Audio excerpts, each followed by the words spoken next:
Tere! Tervitan sind täna Autokirurgia kliiniku nimel jällegi välikaadriga. Oleme täna jälle ühte auto tutvustust tegemas ja seekord ausalt see oli väga puhas hetk tagasi, aga ilm on siuke asi, mida me ei saa valida. See on meil 2019 aasta Audi A5 Sportback. Ja kahjuks täpselt selline ta nimi ongi. Ei saa selle auto kohta öelda A5 Sportback Quattro. Tema on meil esiveoline, aga sellegipoolest tegemist on üsna uue värske mudeliga ja põnevat avastamist on siin sellegipoolest. Kõigepealt vaatame seda autot väljast poolt ja siin on üsnagi selgelt nagu näha, et tegemist on täiesti uue disainiga. Audi uus disainijoon kõlab siit väga hästi läbi. Seda on näha ka selle auto salongis, kus on natukene teistsugune loogika. Ütleme nii, et seda uhkustamist, suurustamist ja seda üldist tehnika tilulilu on natukene tagasi korjatud. Ei ole nii selliselt nagu uhkeks või suurustlevaks tehtud, et pigem on disainis hakanud kõlama selline minimalismi noot. Ja kui vaadata seda autot nagu niimoodi vilksamisi suures plaanis, siis jah, see on üsnagi äratuntavalt siukse kupeeliku joonega. On ta muidugi 4-ukseline ja sealt ka nimi siis Sportback. Ja see on, tänaseks ei ole see enam midagi uut, aga maailmas on sükene veider autokeretüüpide segunemise ja ristandamise maania ja tema on meil siis mõndade kataloogide nimetuse järgi on ta sedan kupee, siis on veel teda nimetatud ka 4-ukseliseks kupeeks. Ma olen natukene sükse vanakooli lähenemisega, minu jaoks sedan on ikkagi sedan ja kupee on siis ikkagi 2-ukseline, siis küll jah, ütleme ta välja ulatuva tagaosaga, aga siiski. Et tema on meil selline hübriid, tegelikult ei ole see 100% sedan, 100% ka kupee, aga sellegipoolest on tal selline sifakas joon ja võib-olla natukene isegi nagu meenutab sellist Audi A7 väikevenda, et ütleme, kui linnapildis vilksamisi märgata ja ei ole just päris Audi fänn, ega siis tõepoolest ei ole väga lihtne aru saada, et kas sa nägid 5 või sa nägid 7. Kui me selle masina välisdisaini natukene niimoodi lähemalt vaatame, siis me võime nagu märgata, et selle auto nina on visuaalselt kuidagi nagu trikitatult tehtud sükseks suureks, et ta on tulnud madalasse ja iluvõre on nii laiali tõmmatud, et jätta sellest autost sükke suurem, veidi nagu massiivsem mulje, kui ta tegelikult tingimata seda on. Näiteks esituled on jällegi läinud oma disainis veidi isegi, ma ütleks, rahulikumaks, et Audi alles üsnagi hiljutised põlvkonnad olid oma LED-kujundusega tehtud sellised pigem agressiivsed, et kui sa nägid sellist autot omal peeglist, siis sa tundsid kohe ära, et see on tingimata just seda marki masin. On siin igasuguseid vahvaid aksessuaare kere peale juurde tekkinud, näiteks nagu ütleme need esiporitiival ja esiuksel selline väikene ehisliist. Praktiline väärtus sellel sisuliselt puudub, aga see on äge koht, kuhu panna näiteks V6 tõhkkiri või midagi sükest ägedamat. Siis, mis on veel oluliselt muutunud, on loomulikult ka selle auto tagaosa ja siin on minul natukene sellist, natukene tahaks viriseda, ütlen täiesti ausalt, sest et see on jällegi vilksamisi vaadates, see tagatuli on minu jaoks liiga Škoda. On terve rida selliseid pisiasju, mis on muudetud. Loomulikult tegemist on niikuinii uue kerega, uue autoga, kuid siiski kuidagi tuleb ju neid võrrelda. Et pisiasju on palju, mis on ümber tehtud, näiteks lingid käivad uut moodi, mis esimene hetk tundub isegi veidikene ebaloogiline, aga sellel on ka omad põhjused, miks nad on nii käima pandud. Ma suurima hea meelega lobiseks ümber selle auto veel tükk aega, aga enne kui mu näppudest kaob viimanegi tunne ja kõrvadest samamoodi, siis lähme vaatame sinna autosse sisse ja räägime seal sees temast siis juba edasi. Niisiis, jätkame seda võtet nüüd siit mugavast soojast autosalongist seestpoolt. Ja enne kui me sõitugi alustame, ma pean ütlema ühe suhteliselt kummalise ja veidra asja. Ma ei oleks iial arvanud, et ma ise jõuan kunagi sellisesse punkti, kus kommentaarid nagu autosse on raske istuda või autost on raske välja tulla, hakkavad kunagi üldse minu sõnavaras eksisteerima. Praktika on aga see, et siia autosse on tõepoolest natuke tülikas siseneda, kuna masin on suhteliselt madal. Istmed on üsnagi siuksed hea toetusega vormikad, siuksed natukene korvis. Ja uks on suhteliselt pisike, kuna sellel, nii pole küll tehniliselt korrektne öelda, aga ütleme kupeekirega A4 on see tegelikult, tehniline platvorm on tal kõik A4.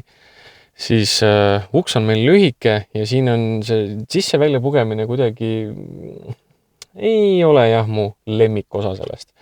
Aga lähme siis nupust käima.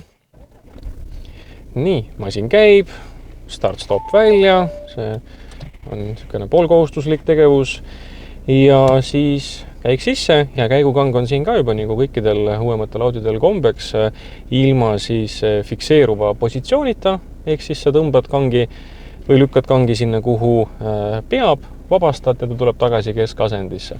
Kõik on elektrooniline ja eripäraks võib-olla võrreldes ütleme vanemate mudelitega, kus oli ka juba osadel impulskang, siis siin on nii, et käigukangi puhkeasend on küll endiselt parking, aga see parking ei ole kõige ülemine positsioon. Parking on keskel, ehk siis kui sa tahad tagurdama hakata paigal seisva autoga, mille sa just käivitasid, siis sa lükkad lihtsalt kangi ühe liigutuse ettepoole. Kui sa tahad hakata edaspidi sõitma, siis sa tõmbad kangi tahapoole, mis on ääretult loogiline, et kui sa tahad edasi liikuda, siis lükkad tagasi. Okei, aga sellegipoolest, lähme. Täna on minu jaoks selle autoga sõita esimest korda elus ja antud hetkel praegu ma olen selle auto roolis 3. korda. Kõigepealt ma sõitsin teda pesema. Kõigepealt ma sõitsin teda pesema. Nagu sa just nägid, siis sellest ei olnud enam väga palju alles. Ja siis ma sõitsin siia metsatukka, kus ma sain esimese lõigu teha. Nüüd olen ma 3. korda roolis. Kuigi jah, A5, selle generatsiooni oma 2019 aasta auto on see, tuletan uuesti meelde, on mulle selles mõttes võõras, aga siin olemine on tegelikult väga tuttav just tänu sellele, et see on niivõrd A4. A4 B9 siis ei oota, 10 ikka. Pole oluline, ma leian selle info siia juurde. Neid mudelite virvarri on nii palju, et juba tõesti ka fännil hakkavad need numbrid segi minema, sest et kui nüüd A4-dest rääkida, siis heas korras B5 on ka veel tänavatel endiselt alles, nii et see on päris niisugune korralik areng ja kohutav kuhi mudeleid. Et muidugi jah, Toyota Corollaga päris võrrelda ei saa, kes loob iga aasta uue mudeli. Siin on ikkagi natukene aega inimesele nagu antud oma uut autot ka nautida. Et ei ole olukord, et sa ostad täna uue auto ja aasta pärast on sul eelmine mudel. Audi puhul on üsna hästi prognoositav ka millal tuleb uus mudel. Et mudeli eluiga on tavaliselt niisugune 5-6 aastat. Erandiks muidugi on esimene Q7, mis rokkis peaaegu 10 aastat täis. Ütleme, kui mudeli uuendus ehk siis facelift tuleb, see on tavaliselt niisugune hea vihje, et nüüd on veel 2 aastat ja siis on uut oodata.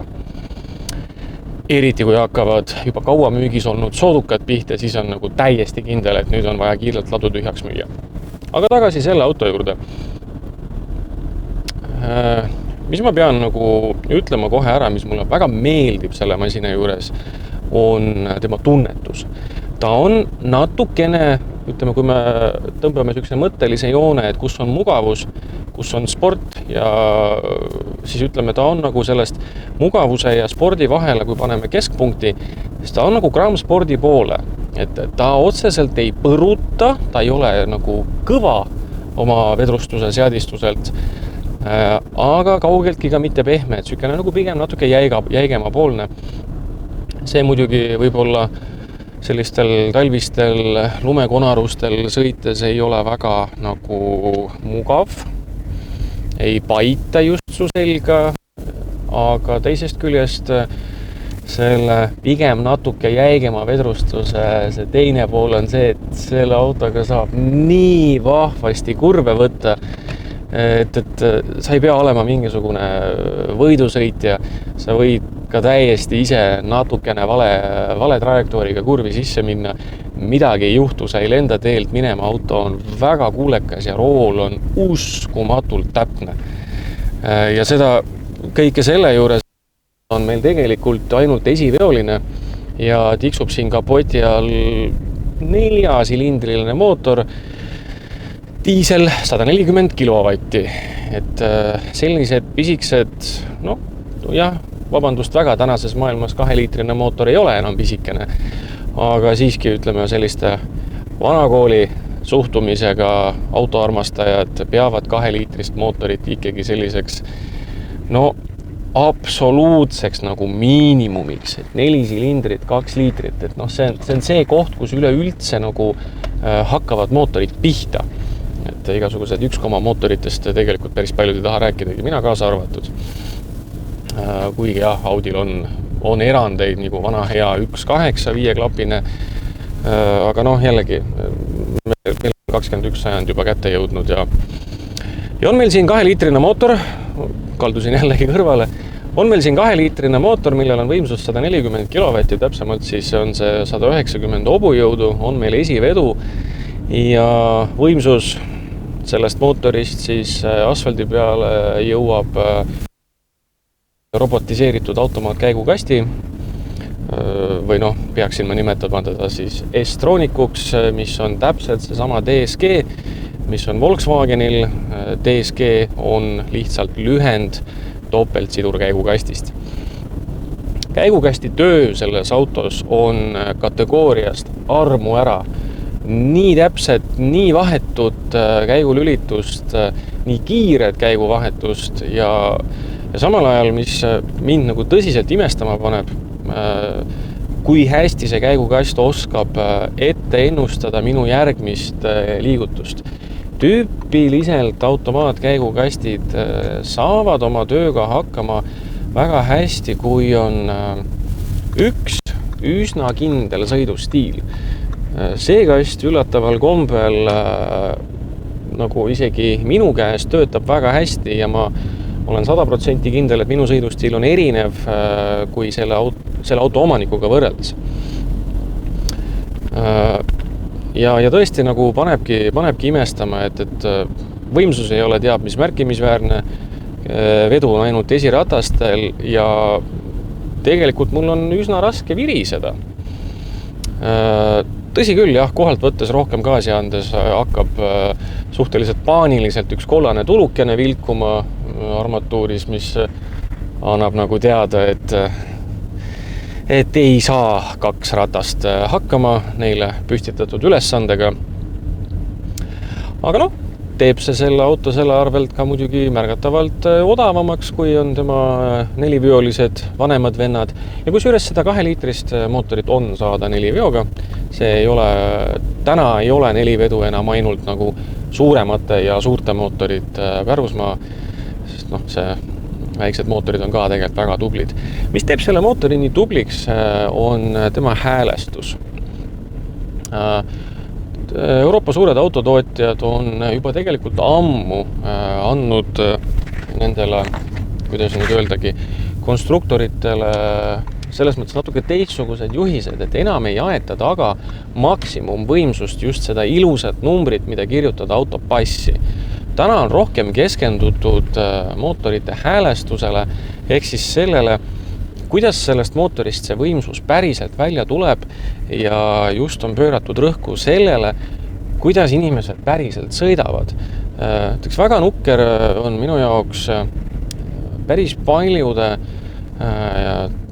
Jaapani autode, eriti bensiinimootoriga Jaapani autode võimsus selles mõttes, et passis on kirjas küll üsnagi arvestatav number, tihtilugu seal ütleme mingisugusel hatchbackil võib olla isegi 100 kilovatine bensiinimootor, aga päriselt on see masin tuim kui öö, sest et ta läheb väga viisakalt kohalt ära ja peale seda on lihtsalt aud vaikus, ootad, mootor juba hakkab tegema selliseid hääli, et sul tekib ta vastu mehaaniline kaastunne ja siis kusagil enne viimast lõppu sa tunned ära, et jaa, ikka siin on see jõud täitsa olemas.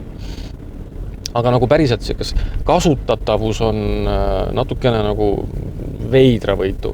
Sakslased on selle küsimuse võtnud palju tõsisemalt luubi alla ja selle auto peal on väga hästi seda ka tunda, et kuigi meil on ainult 2-liitrine 1 turboga mootor, meil ei ole siin 2 turbot, mis aitaks siis seda tühja kohta siluda, et madalatele koormustele üks, suurtele teine.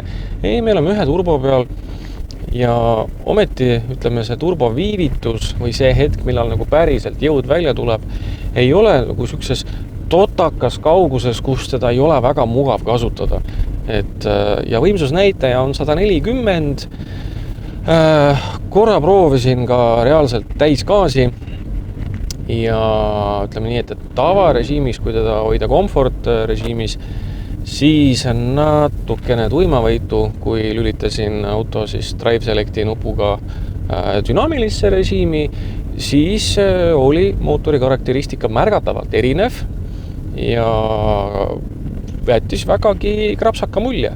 Et loomulikult ärme võrdleme teda nüüd mingisuguste 3-liitriste, 4-liitriste lausa topelt üle laetud mootoritega, see ei oleks lihtsalt aus.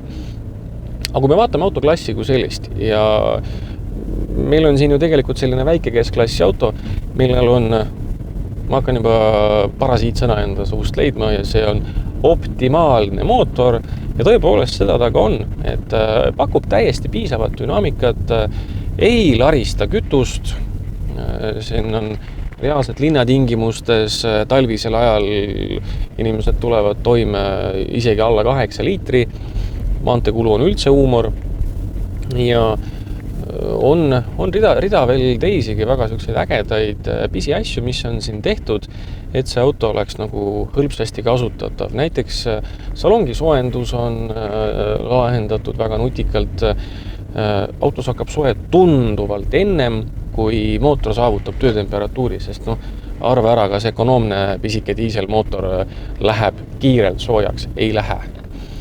Kuigi jahutussüsteem on lahendatud väga-väga targasti, aga sellegi poolest lõket ei ole mootoris, millest see kuumus siis saada. Nii palju siis võib-olla sellistest nagu kiidusõnadest. On rida teisigi asju, mis on selles autos mulle silma jäänud. Üks näiteks on loomulikult see salong. See on ju ilmselgelt see koht, kus sa kõige rohkem veedad oma ajast, kui sa seda autoga mis asja, jumal küll. Audi Presence ehk siis avariiennetus assistent või loogika märkas 30 meetrit teispool teed ühte inimest ja juba oli valmis avariipidurduseks. Mõnes mõttes väga hea lahendus, teistpidi jällegi võib see tekitada väga ootamatuid olukordi, mis võivad hoopis uued ohud kaasa tuua. Aga selle auto salong.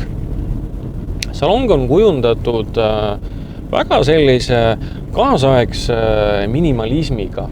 Siit on sõna otseses mõttes nuppe ja kellasid vilesid vähemaks korjatud. Näiteks on ära kaotatud ka välja sõitev siis keskekraan. See keskekraan on kogu aeg väljas ja ausalt öeldes ma leian, et see on isegi õige, sest et näeb üsna nagu veider välja see auto, kui see ekraan on kokku pandud, sest siin on see koht, kus ta peaks välja tulema ja see liigne sisse-välja sõidutamine, kuidas ma ütlen, ta on alati ju väljas, kui sa autoga sõidad, nii et mis mõttega ta siis üldse vahepeal peitu läheb, et keegi ära ei varastaks või? Päris nii ka ei ole. Siin need läksid lihtsamat vastupanu teed ja nad fikseerisid selle ekraani lihtsalt rahulikult siia armatuurile ja ta ongi siin forever. See on vastupidavam lahendus ja see on ka odavam lahendus. Ja odavus on teema, mis natukene mulle kuidagi ikkagi siit masinast õhkub. Ja kui ma katsun materjale, eriti ütleme, kui me räägime nendest materjalist, mida sa päriselt katsud, nagu rool, käigukang, siis valitsad kojameeste juhtimiseks, suunatuledeks. No need on uskumatust materjalist, kõik servakesed asjad, jooned siin peal, nii täpsed, et see on lausa nagu mingisuguse kirurgi tehtud, et jällegi, kui me võrdleme korraks nende Jaapani autodega, siis seal ei saa rääkida sellistest terminitest nagu paneeli vahe. Sellisest täpsusest nagu selles autos on see tehtud. Aga kuidagi teisest küljest jällegi see minimalism ei jäta nagu sükest väga luksuslikku muljet, et see konkreetne auto veel on ka sellises varustustasemes, mida võiks iseloomustada kui Blankline. Ei ole see S-line ega midagi, see on Blankline. Siin on ainult kõige minimaalsemad vidinad. Siin on isegi tekstiilsisu, mis 2019 aasta Audi kohta on pigem üllatus, aga siin ta on. Et võib-olla on see pisiasi, mis minul selle mulje natukene nii-öelda ära rikub. Aga ei ole nagu ju otseselt millegi üle viriseda, aga mul ei teki nagu tunnet, et vot see on päris kõva, vot seda ma tahan. Mis aga tekitab sellist mõnusat tunnet, on selle auto keskmisest natukene tempokam juhtimine. Et kui sa passid ummikus, siis pole väga vahet, missugune see auto on, peaasi, et tal automaat käigukast on. Aga kui sa saad sõita natukene tühjemal teel, kus saab või kus on võimalik natukene nagu kiiremini kurvi minna, et siis on tõeline nauding. Et see rooli tunnetus ja vedrustuse seadistus on minu arust lihtsalt viimase peal. Ma nõustun, et võib-olla kehva teekattega ja linnas ei ole see väga mugav. Aga eks igal autol on oma nagu selline profiil, kuhu ta sobib. Ja kui sa oled sellisem, tõenäoliselt siis natukene noorem, entusiastlikum juht, siis on see üks päris äge asi.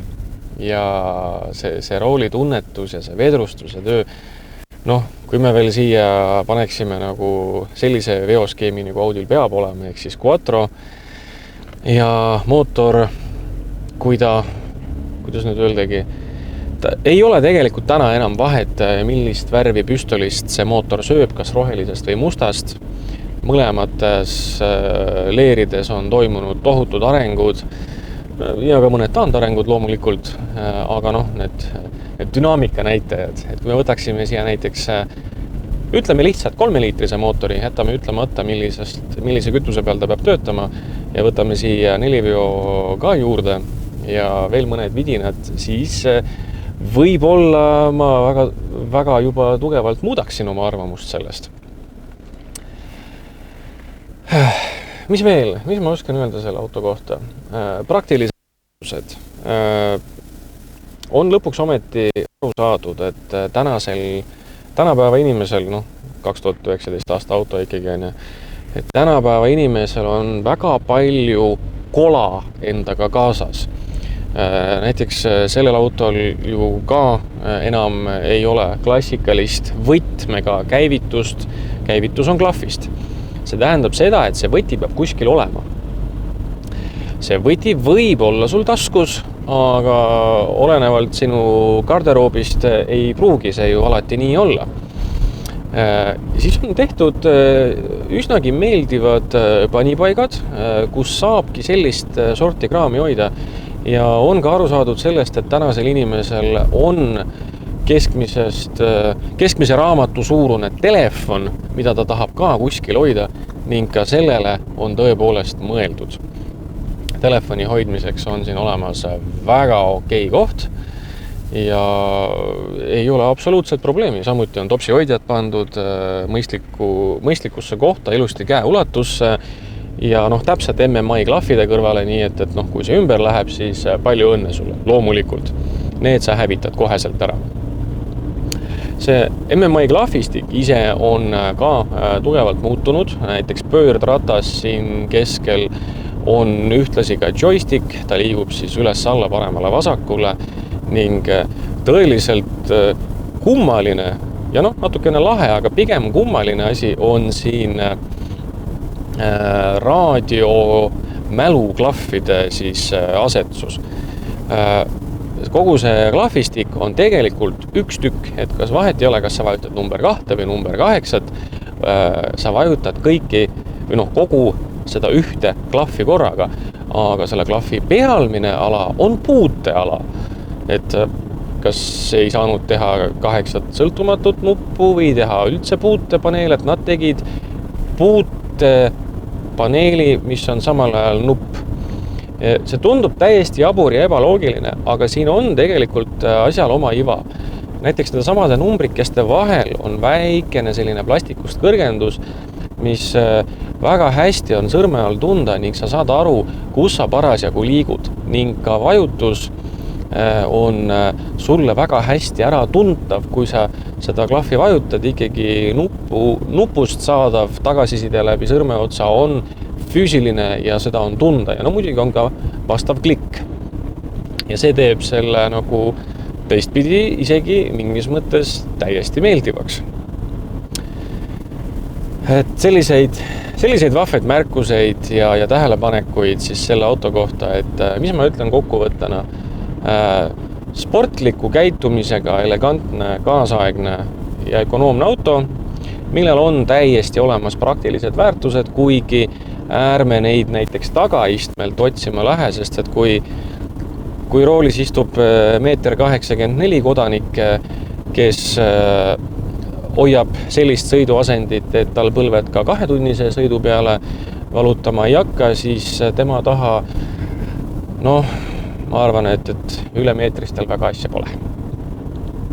Et see on kindlasti miinus, aga samas jällegi see on A5 Sportback, ta ei olegi selles mõttes pereauto, see on selline auto, kuhu vajadusel saab keegi taha istmele istuda, aga see ei ole selle jaoks ehitatud.